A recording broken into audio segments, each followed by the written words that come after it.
Hello friends, welcome to Nanba You and Me channel. இன்னைக்கு நம்ம கை கால்லாம் ஏன் மரத்து போகுது அப்படிங்கறத பத்தி தான் பார்க்க போறோம்.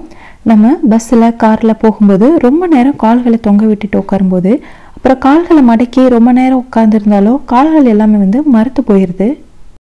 இதெல்லாம் எதனாலன்னு பார்க்கறதுக்கு முன்னாடி நம்ம சேனலை சப்ஸ்கிரைப் பண்ணாதவங்க சப்ஸ்கிரைப் பண்ணிக்கங்க. அப்படியே பக்கத்துல இருக்கிற பெல் ஐகானை கிளிக் பண்ணி அதுல ஆளுங்கிற நோட்டிஃபிகேஷன் ஐகானை கிளிக் பண்ணீங்கன்னா நம்ம சேனல்ல போடக்கூடிய அடுத்தடுத்த வீடியோக்கள் உங்களுக்கு நோட்டிஃபிகேஷன் வந்துரும். வாங்க फ्रेंड्स வீடியோக்குள்ள போலாம்.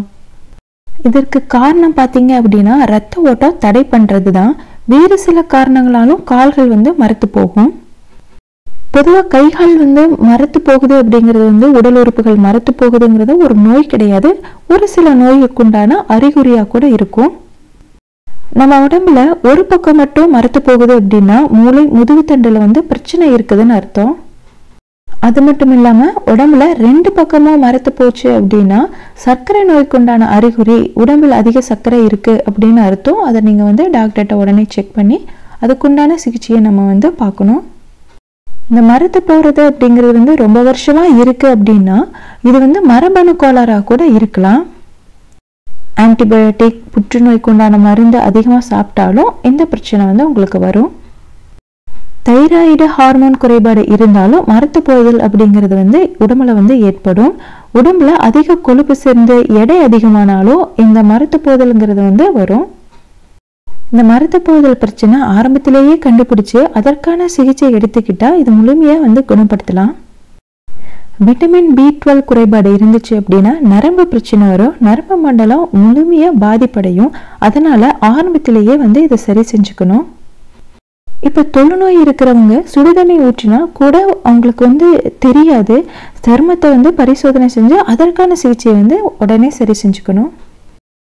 சர்க்கரை நோய் இருக்கிறவங்க ரத்தத்தில் இருக்கிற சர்க்கரை அளவை கட்டுக்குள்ள வச்சுக்கணும். அப்படி இல்லை அப்படின்னா காலில் தொற்று ஏற்பட்டால் கூட அது எலும்பு வரைக்கும் பாதிக்கும். அதுக்கப்புறமா குடிப்பழக்கம் இருக்கிறவங்களுக்கு கை கால் எல்லாம் மரத்து போச்சு அப்படின்னா கல்லீரல் பாதிப்பு இருக்கும். கை கால் மரத்து போதல்ங்கிறது யாருக்கெல்லாம் வருது அப்படிங்கிறத பார்க்கலாம். மது பழக்கம் இருக்கிறவங்களுக்கும், அதிகமாக கம்ப்யூட்டர்ல மணிக்கணக்காக இருக்கிறவங்களுக்கும், மணிக்கட்டுக்கு அதிகமாக வேலை கொடுக்குறவங்களுக்கும், கடைசியா பாத்திரம் அதிகமாக வேலை செஞ்சுட்டு இருக்கிறவங்களுக்கும், அதாவது அடிக்கடி பாத்திரத்தை சுத்தம் செஞ்சுட்டே இருப்பாங்க. அதுக்கப்புறமா உடல் எடை அதிகமாக இருக்கிறவங்களுக்கும் இந்த கை கால் மரத்து போத அதிகமாக வர வாய்ப்பு இருக்கு.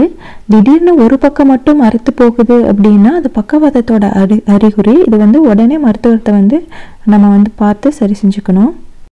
இந்த கைகால் மரப்பு அப்படிங்கிறது அதிகமாக இருக்கக்கூடியவங்க காய்கறிகளையும் பழங்களையும் அதிகமாக நம்ம சாப்பிட்டோம் அப்படின்னா உங்களுக்கு இந்த குறைபாடு சீக்கிரம் குறைஞ்சிரும். விட்டமின் B12 இல்லாதவங்க அதிகமாக அசைவ உணவுகளை அதிகம் சாப்பிடணும். நம்ம பொதுவாக டிவி பார்க்குறப்ப சைடாக உட்காந்துட்டு சாஞ்சிட்டு அந்த மாதிரி இல்லாமல் டிவிக்கு நேராக நிமிர்ந்து பார்க்கணும். அப்படி இல்லை அப்படின்னா உங்களுக்கு முதுகு வலி அந்த மாதிரி வரும். கை கால் மரத்து போதல் அப்படிங்கிறது ஏற்படும். ஒரே இடத்துல ஒரே அதிகமாக வேலை தொடர்ந்து செய்வதையும் தவிர்த்துக்கணும். இந்த வீடியோ உங்களுக்கு பிடிச்சிருக்கும் நான் நம்புறேன். இந்த வீடியோ உங்களுக்கு பிடிச்சிருந்தா லைக் பண்ணி ஷேர் பண்ணி கமெண்ட் பண்ணுங்க. மறக்காம நண்பா யூ அண்ட் மீ சேனலுக்கு சப்ஸ்கிரைப் பண்ணுங்க.